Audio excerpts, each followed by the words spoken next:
and welcome to Daily Debrief by People's Dispatch. I'm Pragya and today we look at how the G7 put health and COVID-19 vaccines on the back burner in its recent annual summit, and we spotlight the political turmoil in Bulgaria.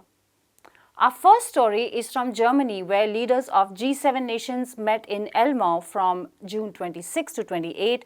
Amid all their talk about the Ukraine crisis and restoring global trade and supply chains, they found little new to propose on addressing the global health crisis. There was emphasis on the One Health approach and creating capacity for vaccine production in developing countries, but activists say the world's most powerful nations have let people down. For starters, with zero mention of the TRIPS waiver that did not clear the WTO hurdle recently. We spoke to Anna from People's Health Movement about this earlier. Welcome, Anna, to the show again. Just wondering, it's been a year of broken promises. What was really the expectation that a lot of health activists had? They are criticizing the G7 for ignoring health issues. What were the expectations? Well, to be honest, the recent G7 summit in Germany failed a lot of the promises that were made during the COVID-19 pandemic, at least during the first phases of it. It's not only about the pandemic, and I think this has been highlighted by many organizations and many activists already. So maybe we can discuss the COVID-19 issues a bit later. But one of the things that the G7 could have acted upon but failed to was, of course, the enormous food crisis that's going on in the world right now, and that many countries and millions of people are facing right now. So what the G7 did in this aspect, was that it linked the growing hunger levels almost exclusively to the Ukraine war. Instead of talking about the issues that existed even before the war, they decided to remain faithful to the market models that they push when food and agriculture are concerned. And of course, they reaffirmed what the recent WTO ministerial conference decided when it comes to food security. And this, as I mentioned, has drawn attention from many organizations, including Oxfam, which quite soon after the G7 issued its statement on food security said that many millions will face terrible hunger and starvation as a result of the G7 leaders not taking action when they actually could. And so they did this by talking about the amount of money which was pledged by the G7 and comparing it to what is actually needed to seriously address hunger issues which are ongoing in the world. And so while Oxfam says that we would need around 28.5 billion US dollars to address the hunger issues, the G7 leaders were only prepared to pledge 4.5 billion, sorry. And so, of course, this is an enormous gap, and it's not something that's going to be covered easily, especially not if the richest countries in the world are not taking the leading role in this. So, there's not many more sources that the money can come from if it's not coming from the rich countries. What Oxfam also said that, the G7 approach, it's very focused on aid. And of course, we need much more than aid when it comes to ending the food crisis, which we're witnessing. So while they're saying, the G7 leaders, that they're pledging billions of dollars to end hunger, they're actually insisting on poor countries repaying their debts, on increasing their debts, and they're doing nothing basically to tackle the huge power inequities that we know are here. Of course, so I'm talking about hunger here because it has very strong implications for global health and the health of billions of people around the world. And this is also something that has been highlighted by the WHO at several conferences over the past week. The Director General of the WHO, Tedros, as well as some of the key figures in the WHO's emergency program, have highlighted the seriousness of the food crisis, which Africa especially is going through today. And so about 27 million people, according to the WHO, are going hungry in West Africa. In East Africa, it's 80 million people, and this has a lot to do with the worst drought that has been experienced by the region in the last 4 decades. Right. In addition to the hunger, are experiencing outbreaks of diseases. So these include cholera and measles. Of course, malaria is present in those countries as well. And the worst outcomes and the worst effects are being felt by children. So, this kind of interlinking crises are having the worst effect on those who should be protected the most, basically. And so basically what we have seen from the G7 is doing nothing to address this, is doing very little even to acknowledge that the situation is so serious and that we need much more action at a higher scale than they're talking about. Right, Anna, until a few days ago, we were discussing the TRIPS waiver, which never came through at the WTO ministerial. In that context, was there something expected in terms of the COVID response from the richest countries, from the G7? Other countries were also present at this meeting. So can you talk a bit about the COVID crisis and the responses to that? Of course. So I think it's worth beginning with saying that, what we could have expected is the COVID-19 pandemic having a much more prominent role in the discussions that took place at the G7 summit. But this unfortunately was not the case. So, there was very little talk about the COVID-19 pandemic. And it was just like saying that the pandemic is over, that it's not important anymore and that we're out of it. But also as DG of WHO Tedros said, the pandemic is actually not over. It's changing, right. That's true, but it's not over. And so what he said also while talking about the G7 and addressing the G7 leaders during their meeting is that we're noticing a couple of things when it comes to the pandemic. So we do know that our tracking, that is sequencing capacities, are lagging behind to what they should be. So that means that we might experience difficulties in identifying and reacting to new variants that we know are coming. We are also seeing an increase in cases. So the cases are on the rise in over 100 countries. And at the same time, we have tens of millions of people, including health workers, who are still doing and delivering COVID-19 care, who are unvaccinated. And they're unvaccinated because the intellectual property framework, which we have, remained intact after the ministerial conference of the WTO. And the same rich countries which were meeting at the G7 bear enormous responsibility for that being so. So, a lot more action from their side when this is concerned should also be seen. But on the other hand, they continue to ignore the impact that their inaction is having on the rest of the world. And instead, they're boasting about things that they allegedly have done or they are planning to do, and the impact that those decisions might have on actually accessing COVID-19 medical products. So, for example, the G7 states have been saying that the amount of the doses of vaccines that they have donated, and which according to them is a bit over 1 billion, that they have done this enormous impact on people accessing vaccines around the world. When it's actually not so. So, if we look at the most recent data, which is around March or April, we've seen that millions of more doses which have been pledged are still to be delivered. So, right. It's not like they make the decision and the vaccine is there the day after. It takes a while, and it takes a while because they're stalling in many ways.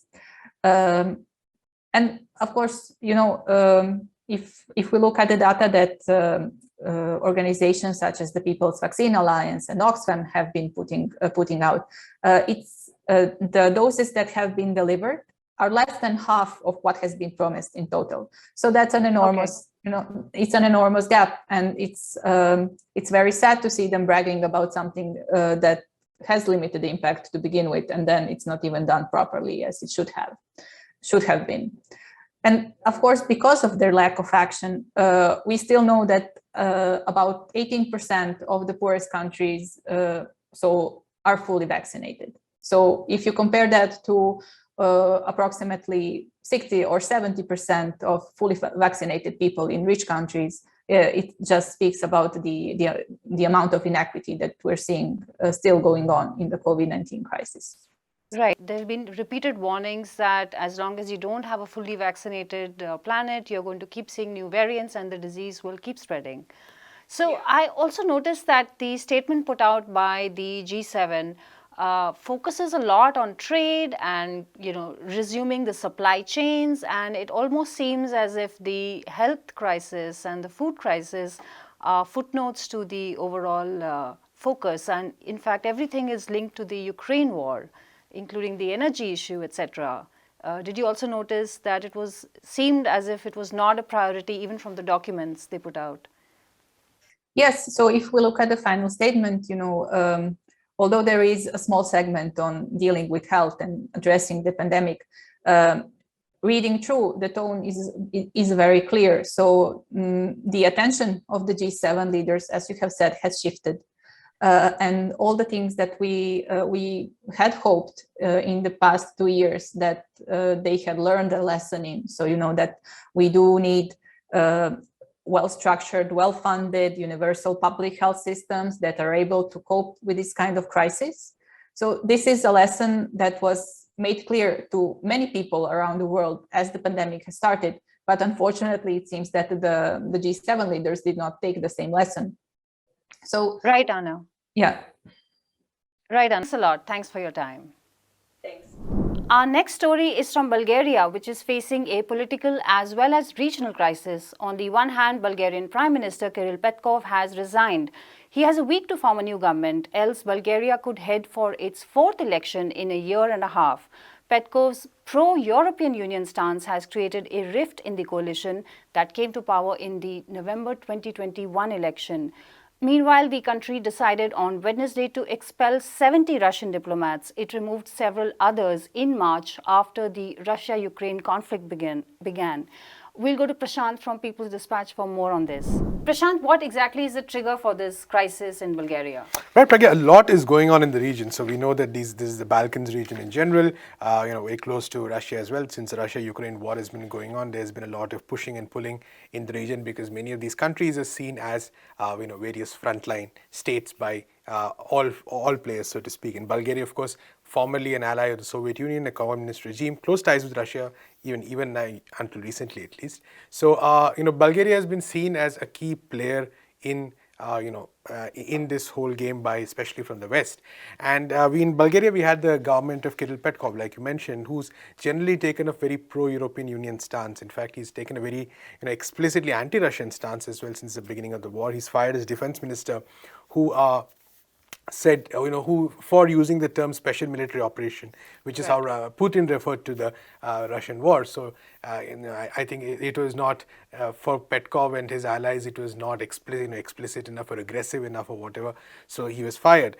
And interestingly, there is also a strong pro-Russian section in Bulgaria. So some of it is also a contest between these two sections. So that's, if there's a new election, it is believed that some more stronger pro-Russian organized parties might gain some more political leverage.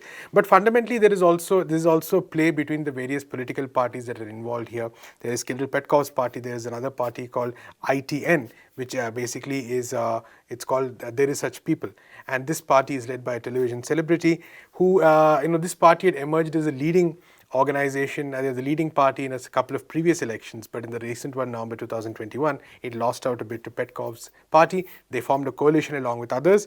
And a key issue here is really related to European Union. We'll talk about that. But a lot of it also seems to be competing pushes and pulls between these parties. The ITN calculating that the issue around the European Union, which we'll come to, is probably a good time to sort of, pull the plug of the Petkov government and try to capitalize on the nationalistic sentiments that are kind of surging in Bulgarian society. We also have a very old and notorious player, Boycott Borisov, the former prime minister, who was in power from 2019 to 21. whose regime was quite infamous for a lot of irregularities and problems and corruption. There was a massive protest against his government a couple of years ago. He is also sort of positioning himself to try to gain maximum political advantage out of this. So this is really a situation where I think the compulsions of domestic politics and the international scenario have sort of collided or coalesced in some senses to sort of create a mess, to create a crisis situation that way. And a lot of this is really connected to the European Union and its attempts at expansion, which is why it's important. Right. So why is it a problem if the Petkov government is keen to draw its country closer to its to the Western powers? So Bulgaria under Petkov is already very close to the European Union. In fact, it is believed to have sent supply of weapons to Ukraine as well. It in fact took a very defiant stand about Russian energy supplies, and then because they refused to pay Russia with the ruble as Russia had asked for, and then Russia had said that it would cut energy supplies. So it has been maybe in the front lines of taking a very defiant stance already. So there's no doubt about that. The issue here is really about the question of the accession of North Macedonia, which is a neighbor of Bulgaria, to the European Union. Now, Bulgaria has been blocking this as a process for the longest time because it has some long unresolved issues with North Macedonia about their culture, their language, which Bulgaria claims it's actually is close to, has its origins in their own, and Bulgaria wants a specific set of conditionalities to be met by North Macedonia before it is. Before it enters into the EU. And we know that the EU itself has this process whereby even one country can block the process of anybody ascending, so entering the EU. So Bulgaria has blocked that, and the Western European countries are like desperate to get North Macedonia and Albania into the EU. Now Albania's bid is connected to North Macedonia's, and all of this is connected to the larger EU expansionism that we are seeing, which which is also something we have talked about. The European Union trying to sort of do its own attempt at kind of expanding its bloc as much as possible, so that it also has a growing strategic footprint, so to speak. And there are also attempts to include Ukraine, as we know right now. So in between all this, the ITN party, which is what we talked about, led by the TV celebrity Trifonov, they basically didn't want this accession to continue, whereas Petkov was sort of pushing for, North Macedonia to become, to become a part by removing the veto that Bulgaria had placed. So that is supposedly what led to it. There are also allegations of, budget issues and stuff. Petkov has made accusations that the ITN wanted money, etc., for construction, whatever. But this seems to be the key point, and the ITN seems to have figured out that this is a good point to sort of capitalize on the nationalistic sentiments in Bulgaria against the entry of North Macedonia into the European Union. And we also need to know, of course, that a lot of this is connected to the breakup of former Yugoslavia as well, which played a key, which factored in a growth of a lot of ethnic tensions in the region, because there was a lot of politics based on ethnicity that emerged from that time. So keeping all this in mind, it's a bit of a cauldron over there, and I think domestic politics, like I said, combining with the use of nationalistic sentiments and a European Union which is determined to continue to expand at this point of time, and which is really ultimately causing a lot of this crisis. So we need to see what happens. Like you said, they've expelled Russian diplomats, Petkov taking a very defiant stand, but it looks like elections are coming up soon, so a lot of these plays might also be to, for that purpose as well, for consolidating their own support basis, for consolidating and the anti-Russia sentiment that is there. The more pro-Russia parties also, trying to consolidate their basis. So definitely quite a lot happening. Although it's a very small country, the fact is there is a lot happening in Bulgaria right now. Right, Prashant. Thanks a lot for that update. And that is all we have for you today. Thank you for watching Daily Debrief. We look forward to seeing you again tomorrow. Do keep watching us for more news and analysis, and follow us on Facebook, Twitter, and Instagram for updates from around the world.